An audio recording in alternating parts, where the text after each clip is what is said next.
Welcome back, everyone, for another deep dive. This time, we're headed back to the European Middle Ages. Right. Yeah. The Middle Ages. We're going to take a close look at the manor economy, Okay. a system that really depended on self-sufficiency to survive. hmm By the end, you'll understand not just how this whole system worked, but how it actually laid the groundwork for the economic realities we live with even today. Yeah, it's easy to think of the Middle Ages as economically kind of a stagnant time. Right. But the manor system was actually pretty sophisticated when you really get into it. Right. So imagine like a world without any supermarkets, right? Yeah. No internet, Yeah. where if you wanted to survive, you had to be able to produce absolutely everything you needed Right. within, a few square kilometers around you. Wow. That was the reality for people living on a medieval manor. So we're really talking about such a localized existence, Completely. for lack of a better word. What did these almost mini kingdoms look like in practice? The typical manor, right? Yeah. It was a self-contained unit, Right. usually only a few square kilometers, maybe supporting like 15 to 30 families. Oh, wow. And you had a lord, obviously, who owned all the land, Of course. and the serfs would work the land. Hmm. But the really important part was almost everything that they needed to survive, food, clothing, tools, it all had to be generated right there. Where, I mean, that level of self-reliance is just so hard to even fathom today. And I think that's what's so fascinating about looking back at this time period. Our sources really paint a very vivid picture of this world. And one thing that really stuck with me was that a lot of these serfs, they never traveled more than like 40 kilometers from where they were born their entire lives. It's incredible. It's incredible how limited their world really was. Yeah. But it begs the question, why such self-sufficiency? Right. So you have to think about the historical context here. Okay. After the Roman Empire collapsed, Yeah. trade Yeah. completely declined, Oh, wait. like fell apart. Yeah. So without access to goods and resources from other regions, Mm-hmm. people had no choice but to become self-reliant. Right. It wasn't just a way of life. Yeah. It was a matter of survival. Right. And that's really where this whole manor system takes root. It's amazing how like historical circumstances just kind of like breed these systems, like out of necessity. Absolutely. But let's be frank, life on a manor, not easy, was it? No, especially for the serfs. Right. Life was incredibly difficult for them. Yeah. Think about it. They faced food shortages that were so bad that children were the priority. Oh, wow. High taxes levied by the Lord, constant labor, Right. and very, very little time for anything resembling leisure. It's really difficult to think about. I mean, the challenges they must have faced they're just daunting. But Hmm. but even within this very rigid, very, I guess, inflexible system, we start to see the seeds of change, right? We do. With the emergence of things like local fairs. So what was the significance of these? So these fairs were hugely important because they represent this like first kind of return to commerce. Wow. After, centuries of decline, Mm. people had a chance to trade outside of their manors. So it was like the first like step beyond just that very, very localized economy. Exactly. Yeah. For a lot of people, it was probably the only time they got to like buy salt or iron tools, Yeah. anything they couldn't make themselves. Right. It must have been incredible to see unfamiliar faces, Yeah. goods from other places. It must have been, yeah, just like a bustling marketplace. Absolutely. Yeah, yeah. So it really does paint this picture of a society that's kind of like right on the edge of change. Yeah. Like it's not just about, oh, we get to go to the fair and like buy some things. This is like the beginning of something. Right. Like we are moving away from this complete self-sufficiency and we're heading towards something new. And then as trade starts expanding, we see the rise of a really powerful new force, the guilds. Right. Now, guilds, they weren't just like social clubs, were they? No. They had a lot of power. Yeah, our sources suggest they had quite a bit of influence. Yeah, they controlled specific trades. So you'd have merchant guilds, weavers, blacksmiths, everything. Wow. They set prices. They made sure the quality of goods was good. Oh, wow. They even trained new people. So it was a way of regulating things and standardizing, Right. Yeah. making the whole marketplace more stable. So almost like a medieval chamber of commerce, but like with way more craftsmanship involved. Yeah, exactly. Right. But they weren't all good. Right, right, right. because they had these strict rules about who could be a master and all that. Okay. It made it hard for people to move up in the world. Right, right. Like kind of stuck where you were born in a way. Yeah, exactly. Wow. Okay, so I mean, these guilds were clearly a sign of more change to come.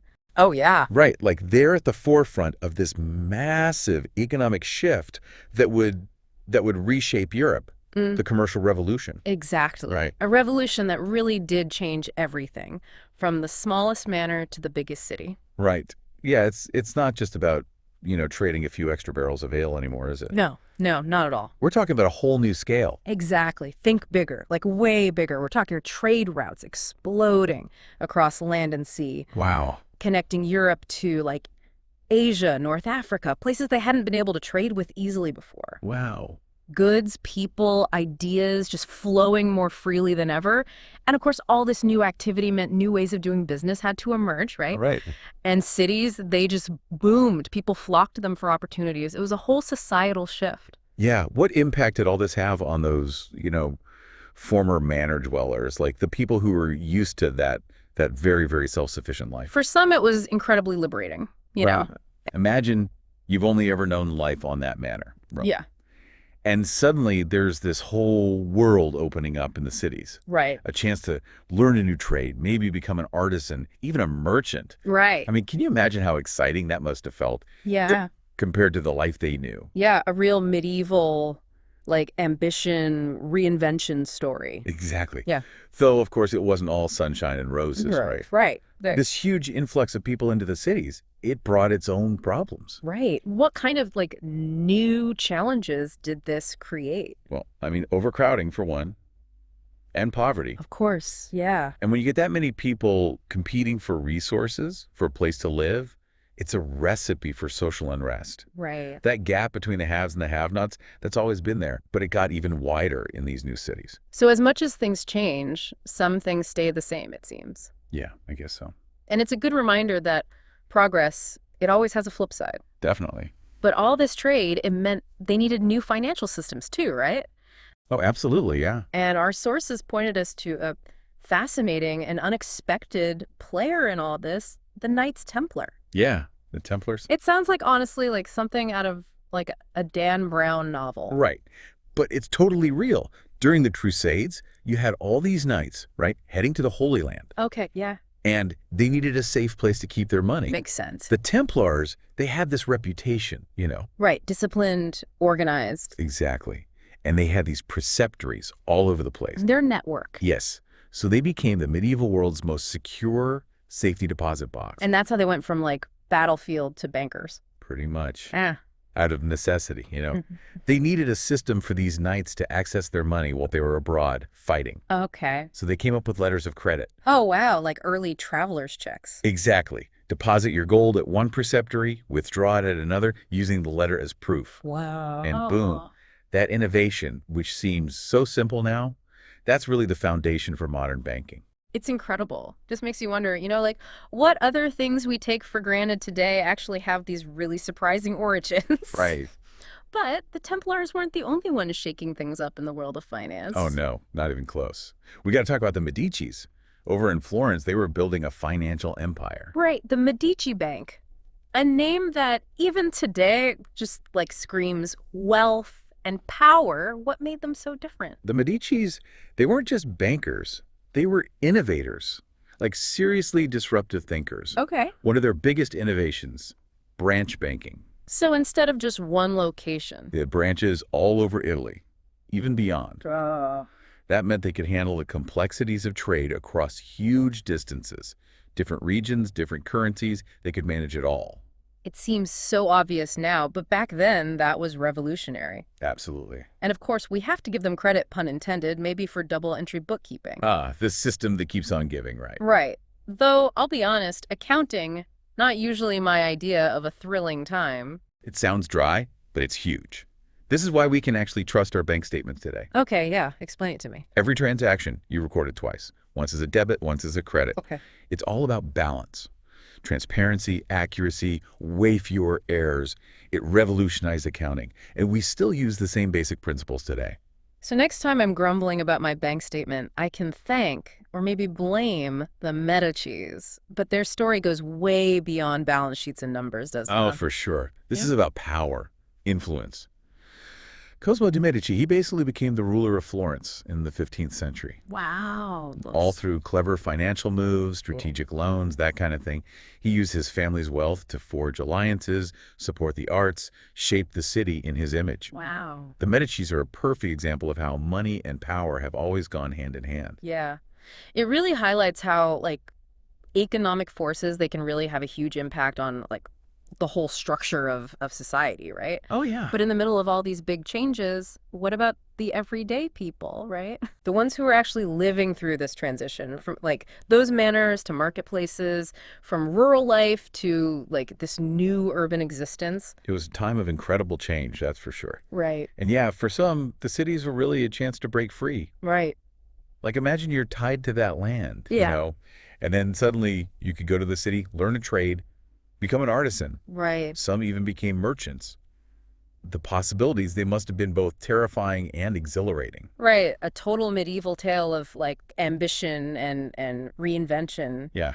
But it wasn't always easy, was it? Oh, absolutely not. This huge number of people moving into the cities, Okay. it put a strain on everything. Right. Like what kind of like new issues did that create? Well, I mean, you've got overcrowding, Of course. poverty, and when so many people are all crammed together, all competing for limited resources, well, that leads to unrest. Tensions run high. Right. So it's that classic thing. Plus that change, plus c'est la même chose. The more things change, the more they stay the same. Yeah, you've got it. And it's really interesting, when you look at the art and literature from that time, Yeah. you see all this anxiety about these changes. Like people are worried about what happens when everyone is chasing wealth. Yeah. What happens to traditional values? Right. That gap between the rich and the poor, Mm. it's a theme that just keeps coming up over and over again. It's amazing how those themes are still so relevant even all these centuries later. It's like human nature in a way, right? Yeah. So we've really gone on a journey here. We started with those self-sufficient manors. Hmm. We've seen the rise of cities, the birth of modern banking. The Medicis. Can't forget them. Exactly. And, through it all, we see those growing pains of a society that's like right on the cusp of something totally new. And it really seems like this period, even with all its challenges, it laid the foundation for the world that we live in now. Without a doubt. I mean, That's think right. about it. Those early markets, the Yeah. guilds, the way the Templars and Medicis innovated with finance, Right. it all led to massive changes. The Renaissance, the age of exploration, and eventually globalization, right? It all connects. Yeah, from those tiny little localized economies to like global trade networks. Exactly. It's really incredible to trace that whole evolution. We've only scratched the surface, but hopefully it makes everyone listening want to go out and learn even more. Yeah, and that's the point, isn't it? History isn't just about memorizing dates and names. It's about understanding the forces that have shaped our world. Absolutely. So next time you're using your credit card, maybe thank a medieval knight. And if you ever get like overwhelmed by how complex our financial systems are, just remember those Florentine bankers who dared to think differently. Well, that's our deep dive for today. Thanks for joining us, everyone. And until next time, keep exploring, keep asking questions, and keep those brains buzzing.